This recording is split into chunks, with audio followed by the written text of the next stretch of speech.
Está con nosotros Carlos San Martín, gerente tributario de Auditeris. ¿Cómo estás, Carlos? Gracias por acompañarnos. Hola Patricio, muchas gracias por la invitación. ¿Todo bien por acá? Oye, Carlos, queremos aprovechar tus conocimientos para ayudar a entender qué pasa con la boleta de honorario. El año pasado nos retenían, cuando hacíamos una boleta de honorario, nos retenían 13%. Ahora nos empezaron a retener este año 13,75%. ¿Por qué pasa eso? Hay una ley, esta ley fue creada a contar del 2020, la cual incorpora a los trabajadores que son honorarios a estos regímenes de protección social. El mismo sistema, ¿cierto? Esta ley está contemplada para que ellos de forma gradual vayan pagando cotizaciones previsionales. Esto partió, como te decía, desde el 2020 y va a llegar al año comercial 2028 con un 17%. Entonces, de manera gradual se va a ir cobrando esta retención. Ya, pero antes nosotros pagábamos 10% por la boleta y eso era solo una provisión de impuestos a la renta. Exacto. Ahora estamos pagando más. Esos puntos adicionales, esos 3,75 puntos adicionales, ¿a qué van? Se implementó para todos estos trabajadores que tenían solamente boleta de honorario y no tenían una protección de salud, que empezaran a través de esta retención a tener este beneficio de cobertura de salud y AFP. Esa es principalmente porque ha ido creciendo este porcentaje de retención. Ahora, ¿qué personas deben emitir boletas? Para empezar un poquito bien de atrás, Carlos. ¿Todos tienen que elegir el porcentaje? ¿Es automático? ¿Es 13,75 para todos? Explícanos un poquito el contexto general. Esto es principalmente para las personas que tienen prestación de servicio, que no están bajo un contrato de trabajo. A ellos se le hace la retención automática. Uno ingresa al servicio de impuesto interno y coloca el monto pactado. Si yo pacto una remuneración a través de esta boleta honorario de 1 millón de pesos, automáticamente el servicio me va a efectuar la retención del 13,75% ahora. Pero ahí te preguntas si la retención la haces tú o la hace el que está pagando, ¿verdad? El empleado. Claro. En los casos, por ejemplo, que yo, o sean quizás abogados, doctores, ellos mismos hacen la retención porque ellos están obligados a presentar el formulario 29, que es donde se hace la retención y se tiene que enterar el monto del impuesto directo al servicio. Pero cuando tú prestas un servicio a una empresa, lo normal es que si tú pactaste 1 millón, a ti te van a llegar 870.000 o algo por ahí, ¿cierto? Sí, claro. Ya. Y de esos, entonces... Una pregunta ahora que estamos justo en el cambio de año. Prestaste un servicio el 27 de diciembre, ¿ya? Y emitiste la boleta el 6 de enero. ¿Eso va a caer en el año 23 o en el año 24? Esto en realidad, de hecho, voy a ir un poquito más atrás, como tú dijiste, un poquito más atrás, vamos atrás. Si yo quisiera hacer la boleta honorario a través del servicio, el servicio todavía me permite, si coloco fecha de diciembre, colocar la retención con un 13%. La coloca de manera automática. Pero acá, ¿cuál es el problema? Que cuando se tiene que considerar la retención con aumento, que en este caso es 13,75, en la fecha del pago. O sea, si no te pagaron esta boleta de honorario en el 2023, aun cuando la retención venga con 13%, debe la empresa retener un 13,75. Ah, entiendo. Ok, ahora hagamos el ejercicio de una persona que hizo unas cuantas boletas y, digamos, generó 10 millones de pesos en ventas, ¿ya? Por boletas. ¿Ya? De eso le retuvieron el año pasado le retuvieron 3%, ¿cierto? O sea, perdón, 13. 13 de 10 millones son 1.300.000 pesos. ¿Qué pasa con esa plata? ¿A dónde va y en qué orden? ¿En qué orden? Esa retención que te efectúan va primero a una cotización que le llaman la cotización de salud primero. Luego va un porcentaje a un seguro de invalidez y sobrevivencia, otro porcentaje que va en contra de accidentes de trabajo y enfermedades, y otra que le llaman la ley sana. De todo esto existen dos formas de poder llegar a cotizar. Uno, de hecho, es bien, entre comillas, bien simple cuando uno presenta la declaración de renta como persona natural, porque cuando yo tengo estas boletas de honorario, el servicio automáticamente a través de su sistema me pregunta si yo quiero hacer una retención de manera parcial o completa, ¿sí? Le llaman cobertura parcial o total. Si yo dijera cobertura total, automáticamente toda la retención que tengo la van a considerar para efectos de cotizaciones previsionales. Pero hay una manera que es seleccionando, ¿cierto?, de forma parcial, que es un porcentaje que va a considerar solamente para cotización previsional y lo otro podría llegar a tener una rebaja. Es que por eso es como enredado esta parte, porque sí, de ese 1.300.000 que nos retuvieron, ¿verdad?, que está ahí disponible para distintas cosas. Hay una parte hay que ir a pagar impuestos por esa plata, por esa renta, pero también hay que pagar las cotizaciones de salud, también hay que pagar cotizaciones previsionales, accidentes, en fin. ¿Cómo sabemos cuánto va a ir destinado a salud, cuánto va a ir destinado a pensiones, cuánto va a ir destinado a impuestos? ¿Cuánto va a ir destinado a impuestos? Esto es un poquito complicado explicarlo acá literalmente, pero ¿cómo lo hace la ley de la renta? La ley de la renta dice, el ejemplo que pusiste, 10 millones de pesos y no recibo nada más que 10 millones de pesos de boleta honorario. Hay un porcentaje que yo tengo de rebaja, que es un 30%. Eso es el gasto presunto. Gasto presunto automáticamente. Por lo tanto, yo no voy a tributar en base a 10 millones de pesos, sino que tributo en base a 7 millones. Okay. De esos 7 millones voy a tener que ver la tabla progresiva que nosotros tenemos en Chile, de acuerdo a los ingresos que estoy percibiendo, y con eso pago mi impuesto personal, que le llaman impuesto global complementario. ¿Eso pasa primero? Sí, claro. O sea, del 1.300.000 que nos retuvieron en las boletas, lo primero que pasa es que vamos a ir a pagar el impuesto global complementario. Se paga un impuesto global complementario. Esto en el mismo momento de la operación renta, por supuesto. Sí.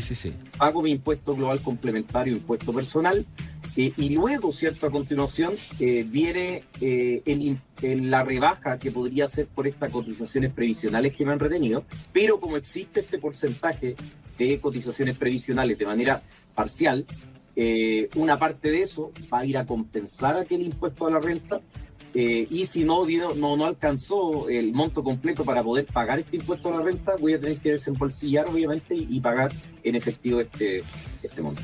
Estamos conversando con Carlos San Martín, gerente tributario de Auditeris. ¿Qué pasa con las personas que tienen un trabajo con contrato, que ya están cotizando para la AFP, que ya están cotizando para la ISAPRE y además eventualmente hacen una o dos o tres boletas en el año? ¿Cómo? Eso. Ya, buena pregunta, porque siempre partimos de la hipótesis de una persona natural que solamente tiene boleta honoraria. Hay requisitos para que te descuenten, y estos requisitos son, primero, que una persona no tenga otro sueldo. Si yo tuviera un sueldo aparte, pero ese sueldo esté sobre el monto de las cotizaciones previsionales que me descuentan, que son alrededor de 3 millones de pesos, yo tengo un sueldo de 3 millones de pesos mensuales, y hago una boleta honorario, no va a venir la retención a formar parte de esta cotización previsional por concepto honorario. Igual me van a retener el 13.75. ¿Perdón? En la boleta igual van a retener el 13,75. Sí, claro, van a retener el 13,75, pero al momento de hacer el formulario 22 de declaración de renta, no me van a descontar por dichas cotizaciones previsionales, porque yo ya se entiende, ¿cierto?, que tengo enterado el impuesto a través de el contrato de trabajo. Ya, entonces el Servicio de Impuestos Internos también se hace cargo de que la gente contribuya con el 7% a la salud y con el 10% de pensiones. Pero si ya está cubierto, el 13.75 va a pagar íntegramente los impuestos que se puedan adeudar. ¿Es así? Exacto. O en el caso hipotético, ¿cierto?, te podrían llegar a devolver también ese porcentaje. Ya, ese es un momento bien esperado por los chilenos en abril, la devolución de impuestos. La gente asume siempre que le van a devolver plata. ¿Por qué no nos explicas un poquito, Carlos, que no necesariamente hace? Sí, uno asume automáticamente que la declaración de impuestos a nivel de persona natural, a nivel de empresa esto es muy, muy distinto, pero a nivel de persona natural las personas asumen que les van a devolver de inmediato a algún flujo. Por ejemplo, me había quedado una colita ahí para hacerte el comentario. ¿Ya? Te había dicho que si yo tuviera un sueldo, yo tengo un sueldo, ¿cierto?, de más de 3 millones de pesos, no me tienen que retener por concepto de boleta de honorario. Me refiero a las cotizaciones previsionales, porque de igual manera me hacen esta retención del 13,75. Ahora, si yo estuviera por bajo estas cotizaciones previsionales, en vez de 3 millones gano 1,5 millones mensual, de igual manera viene esta retención, pero obviamente hasta enterar el monto de los 3 millones mensuales, ¿sí?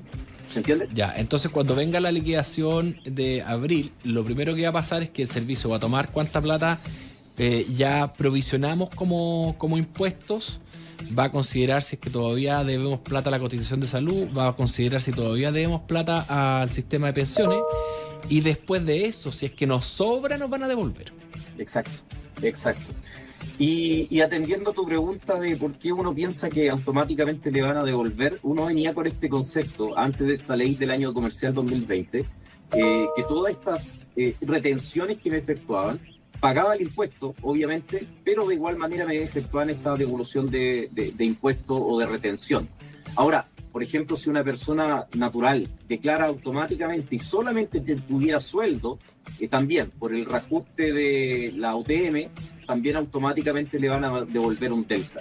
Pero si tuviera más de un trabajo o 2 rentas, boleta de honorario más sueldo, ahí lo que tiene que hacer es una especie que le llaman reliquidación, y en algunos casos no tiene devolución, sino que tiene que pagar un delta. Me llevaste a un tema súper interesante, Carlos San Martín, gerente tributario de Auditeris. ¿Deben presentar declaración de impuestos todas las personas en abril? No están obligados. Solamente están obligados aquellos que reciben más de una renta. Trabajadores, para hacerlo simple, personas que solamente tienen contrato de trabajo, no están obligados. La ley de la renta no los obliga a presentar esta declaración, pero de igual manera algunos presentan esta declaración de manera voluntaria y ahí les devuelven un delta, como te decía, por la diferencia UTM desde enero, de las retenciones que les van haciendo por impuestos en las liquidaciones, impuesto único segunda categoría se llama, hasta diciembre. Entonces le van a devolver un delta. Pero aquellos que tengan trabajo, una remuneración a través de contrato, más otro trabajo quizás, o trabajo más una pensión, una jubilación, boletas de honorario, ellos sí están obligados a presentar esta declaración de renta. O sea, si tú emitiste una boleta de honorario ya es suficiente para que tengas que presentar declaración de impuestos. Exacto. Si solo tienes un contrato de trabajo, el empleador te retuvo y pagó los impuestos mes a mes y por lo tanto no deberías hacer declaración de impuestos, ¿es así? No estás obligado. ¿Pero te conviene quizás? Sí, claro, por la diferencia UTM, como te digo, te podrían devolver una parte del impuesto pagado en los meses anteriores. Ya, o sea, puede que te convenga hacer la declaración. Hay otras consideraciones, por ejemplo, si es que uno tiene acciones, aunque no sea mucha plata, y recibe dividendos, también eso te obliga a hacer liquidación y también hay que pagar impuestos por eso. Sí, también te obliga, en los casos que tengas acciones. Ahora yo podría llegar a tener una venta de acciones, hay una parte que es ingreso no renta, no se paga impuesto por eso, hasta 10 UTA uno podría dejar de pagar. Estos son aproximadamente 700 y tantos mil pesos. Uno no paga, ¿cierto?, por ese monto. Y en el caso, por ejemplo, que tenga estas acciones, que ya varios tienen acciones con presencia bursátil, uno de los cambios que introdujo, por ejemplo, la última ley 21420 a contar del 2 de septiembre del 2022, menciona que cada vez que tengo un mayor valor por estas acciones que transan en presencia bursátil, voy a tener que pagar un 10%. Entonces, esto es lo que le está pegando desde el año pasado ya en las declaraciones de renta a las personas naturales, y este año, por supuesto, que también viene. Carlos San Martín, de repente a la gente la van a contratar y no saben si les conviene que la contraten por contrato o por honorarios. ¿Cómo los puedes ayudar a tomar esa mejor decisión? Si les conviene por contrato, por honorario, bueno, acá fuera de la parte tributaria, uno tendría que ver si a través de contrato, obviamente, si yo tengo algún problema, voy a tener el respaldo, obviamente, ante la inspección o dirección del trabajo. Pero la misma normativa menciona que si yo llevo prestando el servicio a la misma empresa y soy subordinado, acá no puedo llegar a decidir si quiero estar por contrato o por boleta de honorario. No podría llegar a ser boleta de honorario si yo realmente tengo una subordinación o dependencia. O sea, la boleta de honorarios es para trabajos esporádicos. Cuando tú ya llevas, entiendo que son 3 meses dándole una boleta por el mismo monte, por los mismos servicios a una empresa, ya se presume una relación laboral, ¿no? Sí, claro. Estaría entendiéndose que eso formaría parte de un contrato de trabajo. Pero hay gente que le gusta las boletas de honorario por sobre los contratos justamente por ese gasto presunto, porque tiene 30% de gasto presunto. O sea, cuando uno gana plata como empleado, no le permiten rebajar nada como gasto necesario para producir la renta, como lo hacen las empresas. En cambio, en las boletas de honorario te dicen, mira, yo no sé cuánto le cuesta a usted proveer este servicio, pero voy a asumir que es 30%. Y eso es un beneficio de las boletas. Sí, claro, tiene ese beneficio importante. De hecho, uno podría decir que un punto de equilibrio para poder emitir esta boleta de honorario son 30 millones de pesos. Eso es lo que te da justo el 30% y el tope de la 15 UTA, unidades tributarias anuales, que menciona la misma ley. La exención es como eso, 9 millones de pesos, 10 millones de pesos. 9 millones y algo, claro. Esa es el gasto presunto. Tope. Es el gasto presunto, el punto de equilibrio que uno podría tener por estas boletas.